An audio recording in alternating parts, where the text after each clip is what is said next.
Come on now, Alice. When are you going to give up? Are you still refusing to divorce him? Really? After everything I've said to you? What?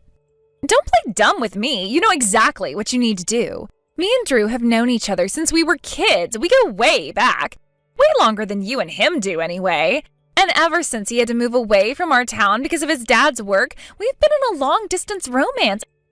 And it's been so painful for us to be apart from each other.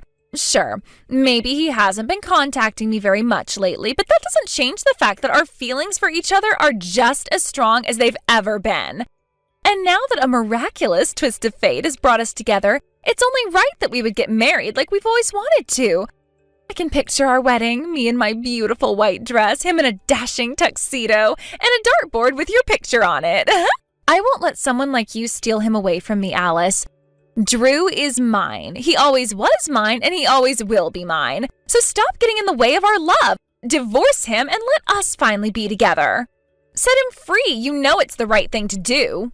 What's miraculous about it? He was always going to move back into town to take over his grandfather's company after he retired. Meanwhile, you stayed in town and married one of your high school classmates, and I seem to recall you've gotten at least a couple of kids now. So, no, it wasn't a twist of fate or anything like that brought us back into town. Drew's grandfather is getting ready to retire, so we moved into town in order to make the transition smoother, that's all. Not to mention, how could you and Drew be in a long-distance romance when you were never in a short-distance romance in the first place? You can lie to yourself about us all you want, Alice, but you know our love is real. It's realer than anything the two of you could ever have. Ours is a love that goes beyond words, beyond actions, beyond distance, beyond time itself. We're soulmates. It was written in the stars that we would move beyond just being childhood friends to being fully fledged lovers. So please, Alice, I am begging you, don't tear us apart. It's already too much for us to bear. If we have to stay apart for any longer, I think it's going to be the end of us. I don't believe this. Look, I feel like I need to nip this in the bud, so I'm going to be as straightforward and frank as possible. Well, spit it out then. Never contact Drew or me ever again. Neither of us want anything to do with you. What? We know that you're famous in this town for being a delusional psychopath. Everyone knows about you and your antics, and we've been experiencing them firsthand for the last few weeks. Who told you that? I want names. Rachel, you are a married woman. Your husband is a successful businessman, and you have 2 children between you. Drew is a married man himself. Think about what impact your actions are having on all of them before you start trying to become a homewrecker. Homewrecker? Who's the homewrecker? The only person around here doing any homewrecking is you. You're the one trying to tear me and my true love Drew apart. The only reason I married my husband is because I gave up on waiting for Drew to come back into town to sweep me off my feet. I feel so sorry for doing that to Drew, and I realize now what a horrible mistake I made. But none of that matters anymore now that Drew has finally come back for me. I just told you, Rachel, Drew did not move back into town to be with you. We moved back into town because Drew will soon be taking over his grandfather's business. That was always our plan. How many times do I need to tell you this for that to sink in? Drew did not come here for you. How many times do I need to tell you, Alice? Obviously, Drew's plan all along was to marry me once it came time for him to take over his grandpa's company. That's the only reasonable conclusion. You haven't said a single reasonable thing to me in the entire time I've known you. You're the unreasonable one, Alice, not me. You're so unreasonable that you can't even see that you're not wanted. Drew gets sick just by looking at that hideous face of yours. Ugh, you make me so mad. What is wrong with you? Why can't you just listen to what I'm telling you? Divorce my Drew right now and get out of our lives forever. We don't want to ever see your face around here again.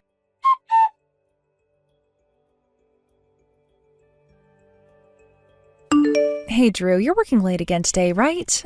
I'll come straight to your office to pick you up, so let me know once you find out exactly when you'll be finishing up. Uh-oh. Don't tell me, is it her again? You guessed it, it's your old friend Rachel. She just sent me a barrage of texts with the usual content, and she's currently sitting out in front of our apartment building, waiting for you, I assume. Oh, for the love of... I have told her countless times that she needs to knock this off. What is wrong with that woman? I'm really glad we went with an apartment building that has a thorough security system. Imagine if we owned our own house and she found the address. There's no telling what she'd do. Right, locked the front doors, security cameras in every hallway, and an underground parking lot with elevators that go straight into the building. Okay, thanks for letting me know about that. I'm so sorry you have to deal with this. You have no idea how much trouble she caused me back in middle school. She went around to all the girls in our grade telling them I was her boyfriend and to keep their hands off of me.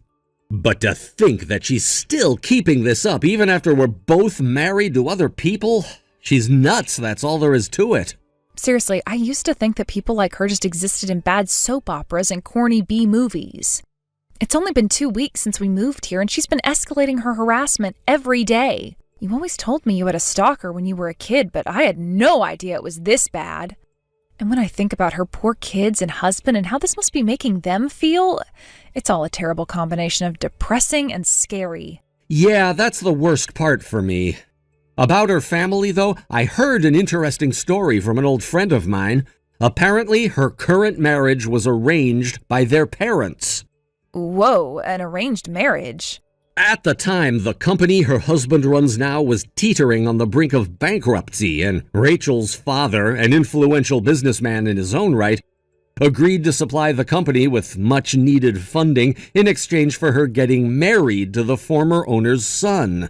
Wow, that sounds like something medieval European nobility used to do. Right? It's honestly crazy that either Rachel or her husband consented to it, but for whatever reason they ended up getting married. It gets more interesting, though. Their positions have reversed. Right now, Rachel's dad's company is failing, and her husband's company is the one giving out financial assistance.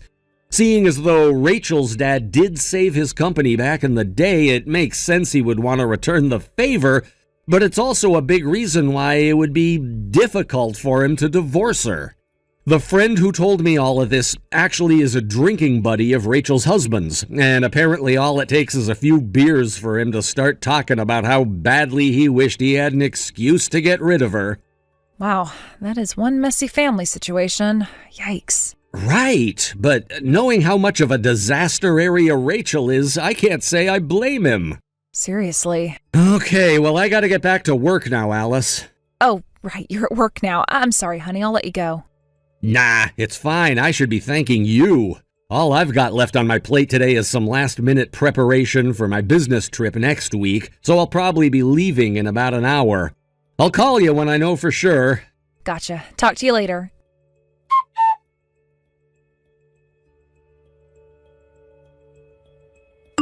Tick-tock, Alice. Every day is one day closer to the day Drew and I will finally be together. There you are, Rachel. What's up with the stack of divorce papers you left on our mailbox?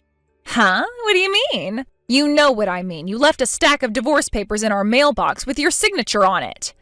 Just what do you think you're doing, Rachel? I don't get this at all. Oh, oopsie-doopsie. Looks like I switched the envelopes.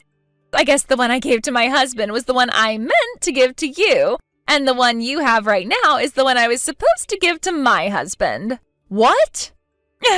I guess I should have probably written something on the envelope so I could identify them easier. Would you mind meeting up with my husband and trading envelopes? Hold on. Does this mean that you actually intended to divorce your husband? Of course.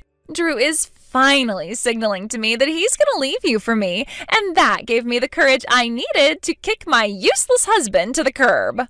This is giving me a headache. Exactly how is Drew signaling anything to you? I know everything, Alice. Drew's going out of town on business today, right? Oh, and don't bother trying to hide it. Your daughter told my son all about it at daycare yesterday. I mean, yes, he is, but what does that have to do with anything? Aw, you poor thing. You really don't get it, do you? Drew used your daughter to get a message to me through my son. He wanted me to know. Sure, he's telling you it's for business, but the truth is that he's using it as cover to finally be together with me. No, it's just an ordinary business trip. How can you be this delusional? You're just telling yourself that to cope with the shame and sadness of your husband abandoning you. But you finally get it now, don't you? After decades of waiting, Drew and I are finally going to be united in love this very night. I know my words are falling on deaf ears right now, but every single thing that you just said is a bunch of deranged, delusional, psychopathic nonsense. You really are determined to deny reality, aren't you? But you're too late. I just checked into the same hotel where Drew is staying. You what? I can't believe this is actually happening. Yeah, I followed him in his car all the way here. I know he was expecting me, but I still wanted it to be a surprise. Okay, this has just moved beyond annoying and into the realm of positively terrifying. Don't you dare go near Drew, do you hear me? I'm just glad they had open rooms available. I don't know what I would have done if they were fully booked. I wonder what Drew's gonna say when he proposes to me. What should I wear? Oh, I'm so excited! But my first order of business is to find Drew's room. I bet he's booked one of the big fancy suites for us to spend our first night in.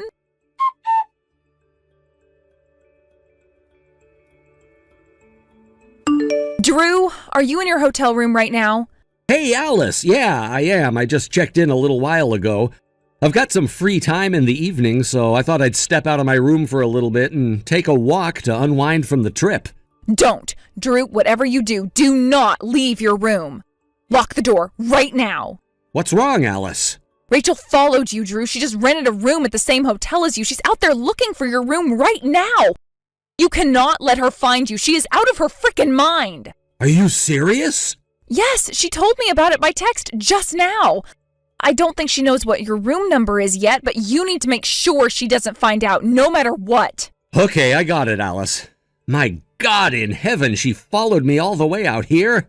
I was joking when I called her my stalker in middle school, but now she's gone and proved me right.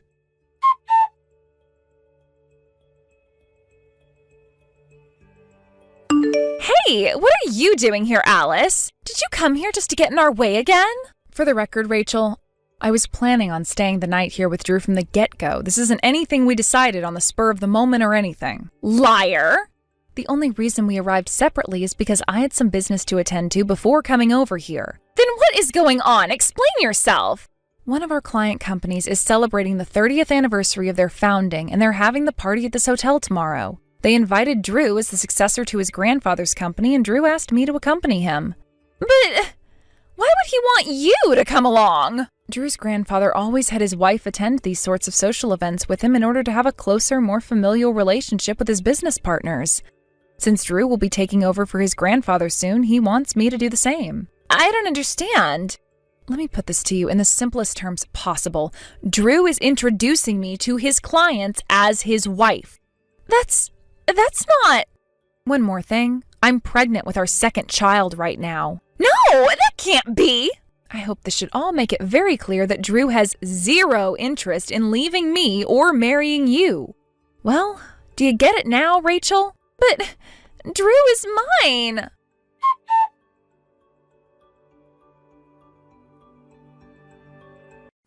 Good morning, Alice. I'm not too thrilled to say this, but I've decided to allow you to stay married to Drew. Also, if it makes you feel better, I'll let you think that I was mistaken that Drew was going to propose to me.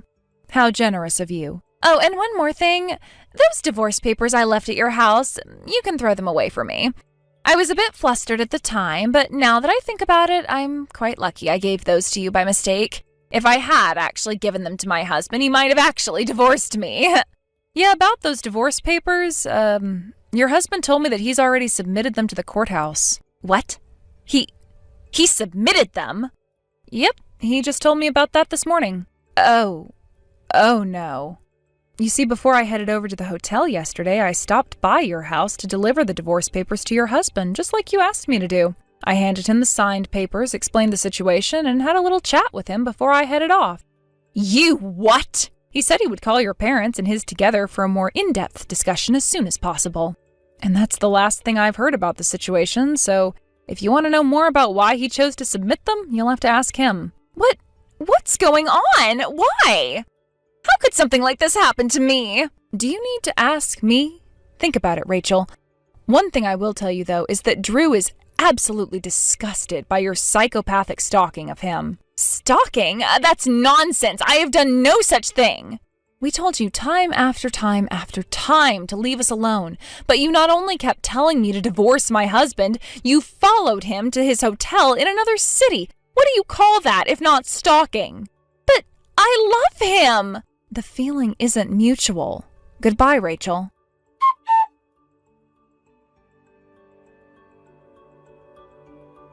Rachel's husband finally found the excuse to get rid of her that he'd been waiting for. While it may have been a one-sided obsession on Rachel's part, the fact remains that she was about to leave her husband for another man. He called both sets of parents together right away. He quickly laid out the reason for the divorce and had his lawyer take care of everything immediately. In the ensuing divorce proceedings, full custody of both of their children was awarded to Rachel's husband, and any property division or alimony that would have gone her way was eliminated due to her indefensible and incomprehensible behavior. At the same time, the funding that was being provided to Rachel's father's company was cut off, and 6 months later, the company went bankrupt. I ran into Rachel in town the other day, though she looked like she had aged about 20 years since I last saw her. From what I hear, she's been working all sorts of unpleasant jobs in order to both keep herself out of the poorhouse and help her dad pay off his debts. She turned and ran away as soon as she saw me, presumably out of shame. Now that we're free of her psychopathic obsession and disturbing delusions, my husband Drew and I have finally found some peace in our lives. Thank you for watching. Please subscribe and hit the like button. See you next time.